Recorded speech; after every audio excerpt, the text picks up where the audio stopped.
¿Recuerdas todas esas historias locas sobre deportistas universitarios que recibían millones de dólares solo por publicaciones en Instagram? Sí, esa era salvaje terminó oficialmente. Realmente terminó. Tenemos algunos artículos muy reveladores sobre el final de la era Neil. Por eso, hoy vamos a profundizar en todo esto. Veamos qué significa para el futuro de los deportes universitarios. Sí, es un punto de inflexión realmente fascinante. Siento que estamos al borde de un cambio enorme en el funcionamiento de los deportes universitarios. Exactamente. ¿Qué te llamó la atención de estos artículos sobre el fin de la libertad para todos, en los que los estudiantes deportistas podían lucrarse simplemente con su nombre, imagen y semejanza? Bueno, una de las conclusiones más sorprendentes es cuánto cambió el panorama durante esa era cero. Quiero decir, pasamos de un sistema en el que los atletas no podían ganar ni un centavo a uno en el que se rumoreaba que los mejores mariscales de campo ganaban $1 millón al año solo por estar en el equipo. $1 millón. Solo por estar en el equipo. Vaya, eso es más de lo que ganan algunos jugadores de la NFL. Es una cifra asombrosa y habla de la rapidez con la que se intensificaron las cosas. Recuerden, el objetivo original de Neil era simplemente permitir que los atletas se beneficiaran de su marca personal. Pero rápidamente se convirtió en una carrera armamentística de reclutamiento, impulsada por promotores con bolsillos profundos y esta mentalidad de ganar a toda costa. Los artículos mencionaban una inflación del 40% en las remuneraciones de los deportistas. Imagínense si los precios de la gasolina o, por ejemplo, las facturas de la compra aumentaran de repente un 40%. No es de extrañar que algunos presidentes de universidades lo calificaran de locura. Exactamente, y ese tipo de inflación es simplemente insostenible. Y creó una situación en la que las escuelas básicamente estaban firmando cheques en blanco para asegurarse los mejores talentos. Bien, se acabó la fiesta. ¿Qué viene después? Los artículos mencionan que julio de 2025 es como una fecha clave. ¿Qué va a cambiar? Bueno, a partir de julio de 2025, los deportes universitarios avanzarán hacia un modelo de reparto de ingresos. Cada escuela podrá distribuir al menos $20,5 millones anuales entre sus atletas. Suena interesante en teoría, pero ¿cómo funciona en la práctica?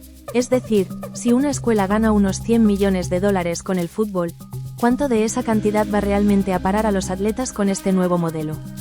Esa es una gran pregunta y llega al corazón de los desafíos que tenemos por delante. Los $20,5 millones son una base, pero los detalles específicos de cómo se dividirá ese dinero todavía se están resolviendo. Y, por supuesto, está la cuestión de cómo garantizar una distribución justa en todos los deportes. Quiero decir, ¿cómo se compara? Barajando es establecer un sistema de puntos que asigne valor a distintos logros, tanto deportivos como académicos. Por ejemplo, ganar un campeonato nacional podría hacer que un atleta gane una cierta cantidad de puntos, mientras que mantener un promedio de calificaciones alto podría hacerle ganar puntos adicionales. Interesante. Parece que están tratando de encontrar un equilibrio entre recompensar el éxito deportivo y promover el rendimiento académico. Pero hablemos de esas escuelas poderosas. Esos gigantes del fútbol americano como Ohio State y Texas, siempre han tenido una ventaja en el reclutamiento porque pueden ofrecer cosas que las escuelas más pequeñas no pueden, como exposición nacional, instalaciones de primera categoría y, por supuesto, mucho dinero. ¿Cómo les afecta este modelo de reparto de ingresos? Ahí es donde las cosas se ponen realmente intrigantes. Una de las preguntas clave es si estas escuelas perderán su ventaja en el reclutamiento bajo este nuevo sistema.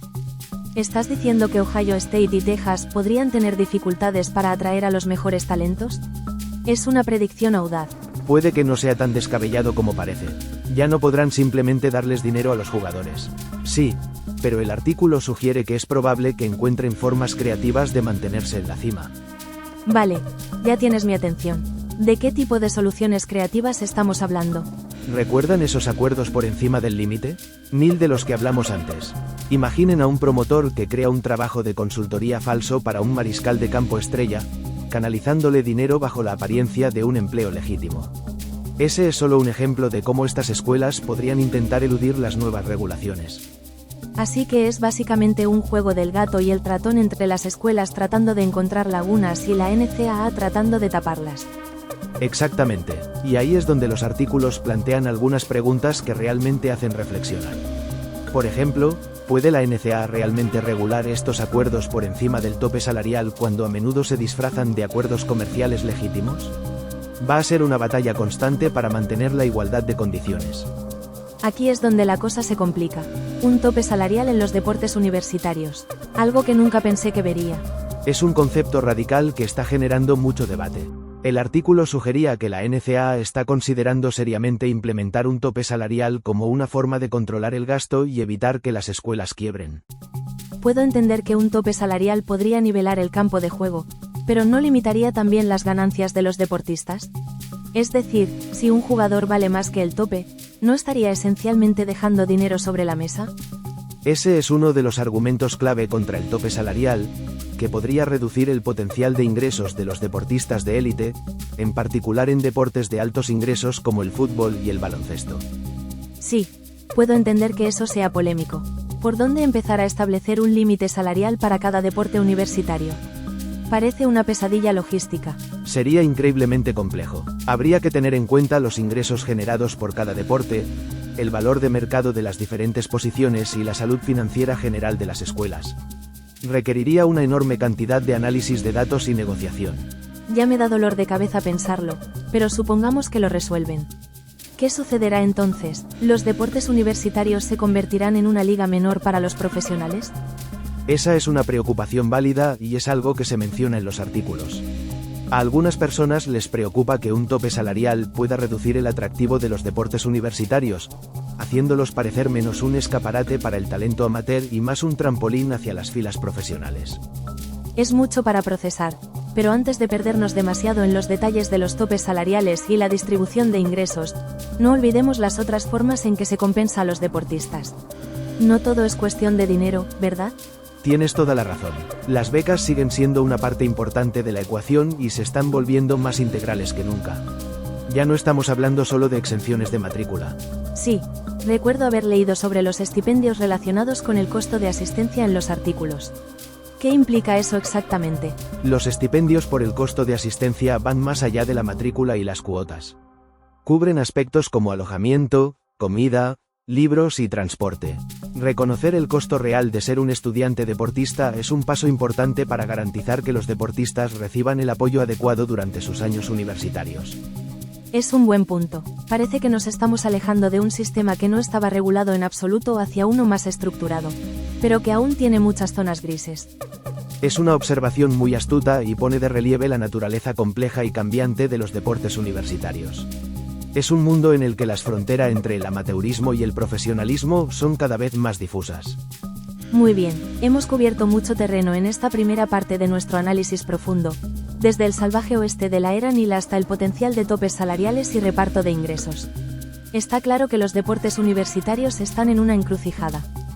Bienvenidos de nuevo. Hemos estado analizando estos artículos sobre cómo los deportes universitarios están cambiando a lo grande. Es mucho para digerir. Lo es, y te hace preguntarte cómo se sentirá todo esto en la práctica. ¿Qué impacto tendrá este cambio en la atmósfera de los deportes universitarios, no solo en las finanzas? Sí, tienes razón, nos centramos mucho en el aspecto económico, pero los deportes universitarios implican mucho más que dólares y centavos. Existe la pasión de los fanáticos, las rivalidades, las tradiciones.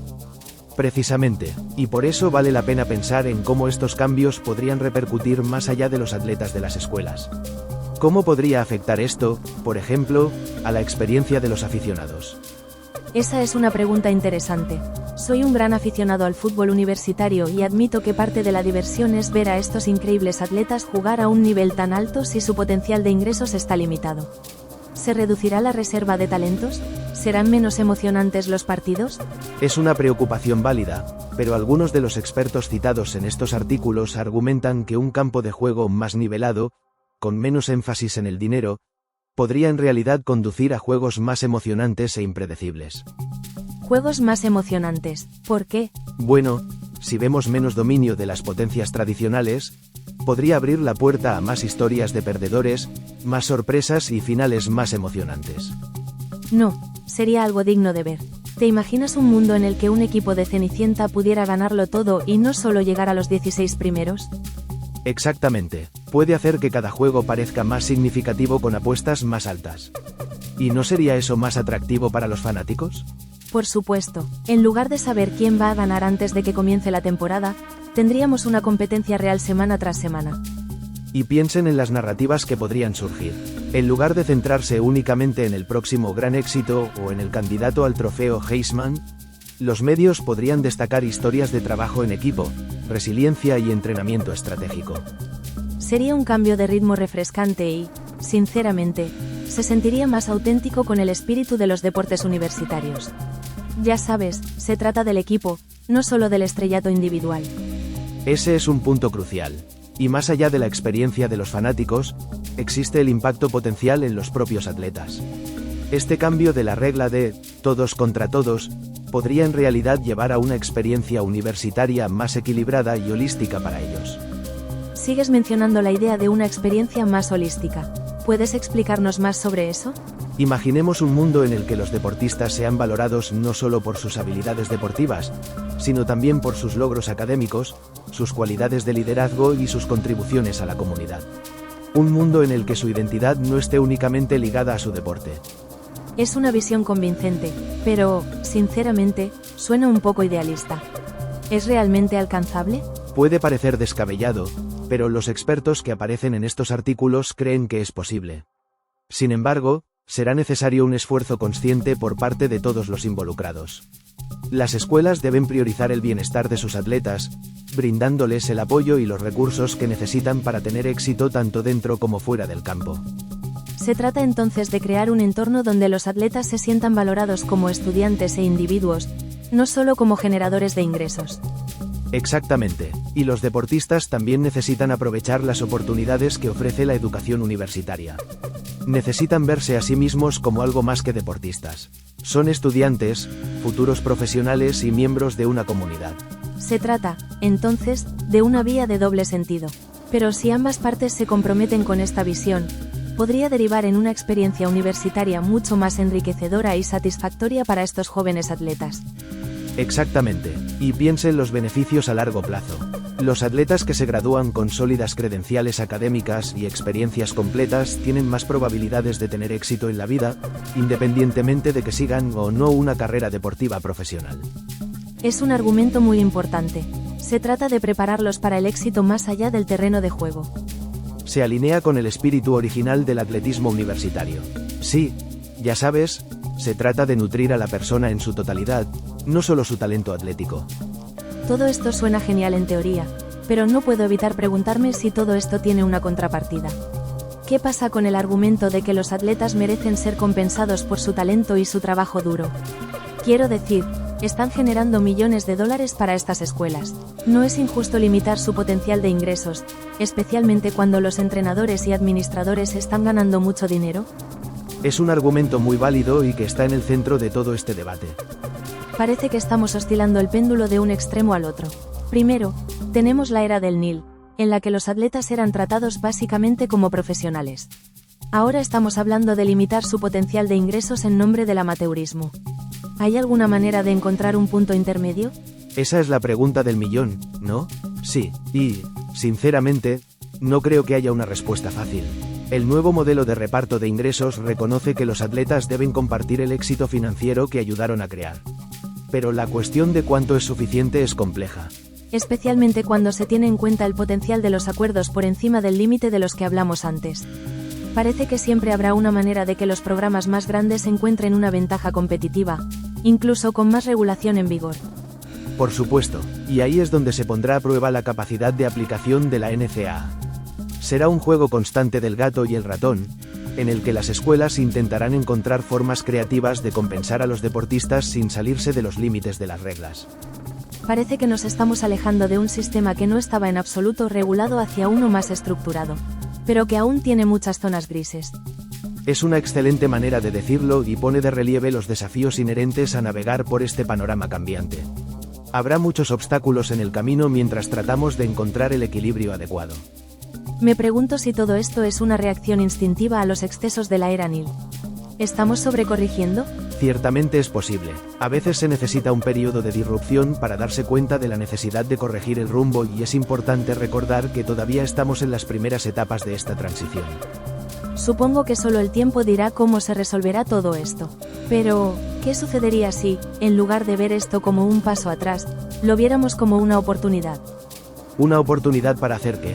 Una oportunidad para redefinir lo que significan los deportes universitarios.